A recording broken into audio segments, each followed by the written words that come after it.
The old man's wife died the very day his goat disappeared. He wept. How could he pay for a decent funeral if he had no goat's milk to sell? He trudged through the snow to his greedy neighbor's house.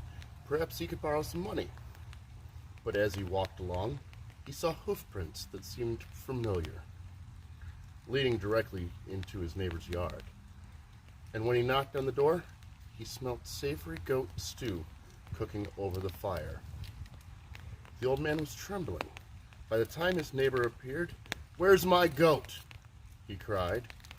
"What goat?" the neighbor asked, and he quickly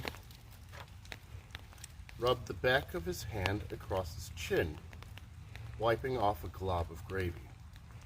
"My only goat," the poor man shouted, "the goat who was going to help me pay for my wife's funeral." "Who knows what happened to your goat?" growled his neighbor. "It's not in the field with mine, and don't bother me for money. I have none to spare." He slammed the door so quickly that he didn't hear the old man's anguished curse. "May the fate of my goat befall you." The poor man returned home, moaning, "At least I can dig a proper grave for my wife." He picked up his tools, and he went to the graveyard. The ground was frozen, but he chopped through it with his axe and scooped up with his shovel, removing icy chunks of dirt. His fingers and toes ached from the cold, but he dug deeper and deeper into the earth. Just as the sun was about to set, he noticed something round at the bottom of the hole. He pulled a pot out of the dirt and pried off the lid. What did he find inside? Gold coins. The old man was overjoyed. Now he could give his wife the finest funeral his village has ever seen, with a gleaming coffin and an elaborate church service. After the funeral was over, he invited everyone to his hut for dinner, even his greedy neighbor, for the old man had begun to wonder if he had judged him too harshly. When the neighbor saw all the fine food and drink, the crusty bread, and the tempting sweets, he piled his plate high. But even as he gorged himself, he was not happy. He could not imagine where the poor man had found the money to pay for such a feast. The neighbor continued eating until everyone else had left.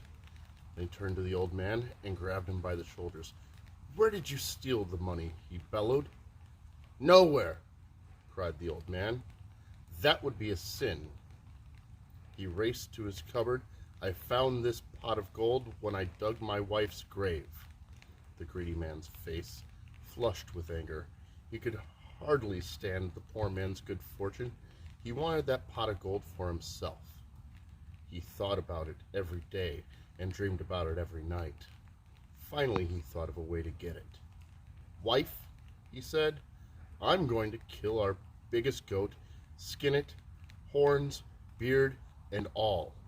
Then I want you to sew the goat skin around me." The greedy man's wife was sure he had gone mad, so she dared not argue with him. When he brought the goat skin into the house, she ran to find her needle and thread. Stitch by stitch, she sewed the skin around her husband, and when she finished, it covered every inch of his body. The greedy man waited until everyone in the village was asleep. Then he trotted directly to the old man's hut.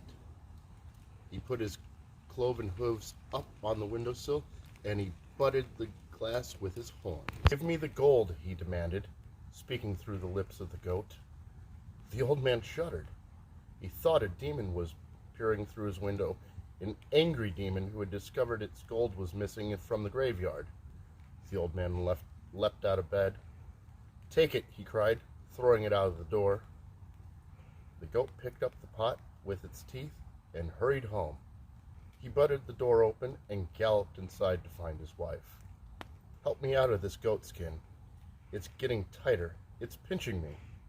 His wife grabbed a knife and started cutting the stitches, but no matter how carefully she cut, blood flowed. "Ow!" he screamed. "Stop hurting me!" She grabbed her sewing scissors and cut the stitches even more carefully than before, but still the blood spurted forth, spattering her dress and dripping on the floor. Tug it off. I can't stand being cooped up inside this smelly hide. But even when she pulled and twisted and tore at the goat skin, it stuck to his body like glue. In desperation, the greedy man galloped to the poor man's hut and flung the pot of gold on his doorstep. But still, the goat's skin stuck tight. Worse yet, his cries sounded more and more like those of a goat. He raced home bleeding, with a pack of dogs nipping at his heels. Even dogs think I'm an animal, he moaned. He tried to tell his wife, but she could no longer understand him. He shook with terror from head to tail. The goat skin had grown onto his body. He would have horns and hooves and scraggly goat hair for the rest of his life. Serves you right, you greedy old man, said his wife. She put a rope around his neck and led him to the goat pen behind the barn. When she went out to feed the goats the next morning, she could not tell one goat from another. What will I do, she wondered, when the butcher comes?